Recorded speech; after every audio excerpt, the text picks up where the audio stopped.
दोस्तों, मैं हूं प्रतीक्षा और आज हम बात करने वाले हैं जावास्क्रिप्ट के टॉप 10 टिप्स के बारे में। Tip number 1, use strict equality instead of loose equality. हम कंपैरिजन ऑपरेटर में डबल इक्वल टू या फिर not equal to operator use करते हैं, जो कि सिर्फ वैल्यू को कंपेयर करता है, डेटा टाइप को नहीं। बट ट्रिपल इक्वल टू या फिर strictly not equal to operator value and data type दोनों को कंपेयर करता है।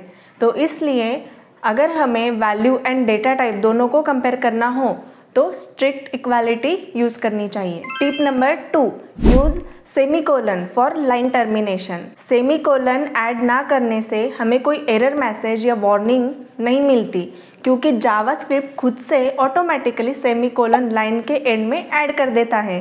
बट सेमीकोलन ऐड करना ये अच्छी प्रैक्टिस मानी जाती है। Tip number 3, don't use delete to remove item from array.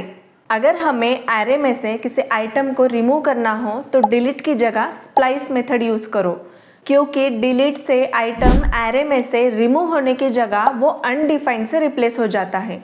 तो इसलिए जब भी हमें आइटम एरे में से रिमूव करना हो तो स्प्लाइस मेथड यूज़ करें। Tip number 4, use logical and operator for conditions. अगर हम सिंपल इफ़ कंडीशन यूज़ कर रहे हैं तो उसके जगह हम लॉजिकल एंड ऑपरेटर यूज़ कर सकते हैं। वो कैसे?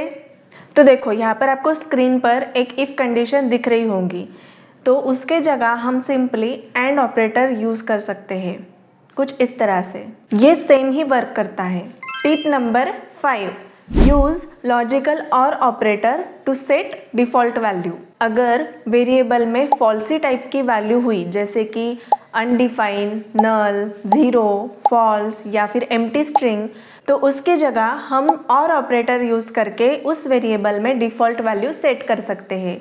तो जैसे कि इस एग्जांपल में वैर a इक्वल टू नल है, तो इस a वेरिएबल में हमें डिफ़ॉल्ट वैल्यू सेट करनी है, तो हम यहाँ पर और ऑपरेटर यूज़ करेंगे। उसके आगे हमें जो वेरिएबल में वैल्यू सेट करनी है वो दे सकते हैं। Tip number 6, use switch statement instead of multiple if else. अगर आप मल्टीपल इफ एल्स यूज़ कर रहे हो तो उसके जगह स्विच स्टेटमेंट यूज़ करना स्टार्ट करो। ये थोड़ा कंपैरेटिवली फास्ट वर्क करता है और इससे कोड ऑर्गेनाइज भी दिखता है। बट अगर मोर देन 10 केसेस होंगे तो इसे अवॉइड करो। Tip number 7, use ternary operator for condition assignment. अगर आप इफ एल्स स्टेटमेंट यूज़ करके कोई कंडीशन लगाकर वेरिएबल में वैल्यू स्टोर कर रहे हो तो उसके जगह आप टर्नरी ऑपरेटर यूज़ करो। तो टर्नरी ऑपरेटर यूज़ करने से अगर कंडीशन ट्रू रही तो वैल्यू 1 वेरिएबल में स्टोर होगा, और अगर कंडीशन फॉल्स रही तो वैल्यू 2 वेरिएबल में स्टोर होगी। Tip number 8, use template literal to create dynamic string.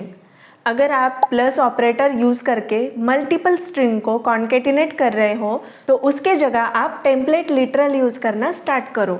इसमें हम स्ट्रिंग को बैकटिक्स में लिखते हैं, एंड अगर किसी वेरिएबल को एम्बेड करना हो तो उसे डॉलर कर्ली ब्रैकेट के अंदर वेरिएबल नेम देना होता है। तो इस तरह से हम टेम्पलेट लिटरल यूज़ करके डायनामिक स्ट्रिंग बना सकते हैं। Tip number 9, use null coalescing operator to assign default value. अगर हमें वेरिएबल में फॉल्स वैल्यू असाइन करना अवॉइड करना है तो उसके लिए नल कोलेजिंग ऑपरेटर यूज़ करो। इससे हम वेरिएबल में डिफ़ॉल्ट वैल्यू असाइन कर सकते हैं। Tip number 10, use destructuring to extract values from object. अगर आप कुछ इस तरह से ऑब्जेक्ट की वैल्यूज़ को एक्सेस कर रहे हो तो उसके जगह आप डीस्ट्रक्चरिंग यूज़ करना स्टार्ट करो। जैसे कि यहाँ पर इस एग्जांपल में ऑब्जेक्ट कीज़ है, नेम, एज एंड ऑक्यूपेशन, ये कीज़ है। तो डीस्ट्रक्चरिंग करते टाइम हमें सेम वेरिएबल नेम देने होते हैं, नेम, एज एंड ऑक्यूपेशन।